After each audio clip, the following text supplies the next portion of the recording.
Hi and welcome to our videocast from Westpac's London office for Wednesday, July the 6th. Firstly, an apology. As I was speaking to you yesterday, we saw Moody's downgrade the credit rating of Portugal to junk status with a negative outlook. That happened just as we were speaking, which is why we didn't manage to incorporate it in yesterday's videocast. But it was an important event because it's one of the reasons why European stock markets are down around 0.75% today. It also explains why interest rate spreads in the peripheral European government bond markets blew out sharply relative to German bunds. The major event today that was a surprise was a Chinese interest rate increase, the 5th since last September.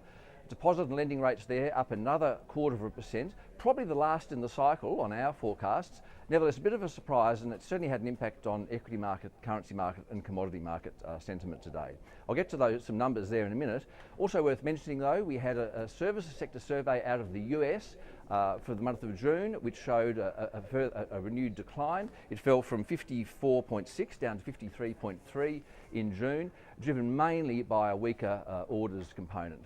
In Germany, we had factory orders for the month of May, up for the second month running. That's 4 gains in the first 5 months of this year, a decent 1.8% rise. However, driven entirely by domestic orders, somewhat surprisingly. For 2 out of the last 3 months, in fact, we've seen foreign orders for German output actually decline. In the UK, we saw a shop price index, which showed a sharp increase. That for the month of June, driven mainly by food, although the non-food component was higher as well. That's a sign that next week's UK CPI will probably accelerate from its current cycle high of 4.5%. Remember, in the UK, we target inflation here at 2%. So that will keep alive, maybe at the periphery, expectations that the UK might need to lift interest rates at some point, although it's not Westpac's view that that will happen this year. Moving forward quickly to markets then, commodity markets were mixed today, with some commodities hit by the Chinese rate rise. Copper prices were down a little bit today, down about 0.4%. Oil prices down as well, about 0.2%. We're looking at $96.71 a barrel. Gold was up more than 1% though. It's at $1,530 an ounce at the moment.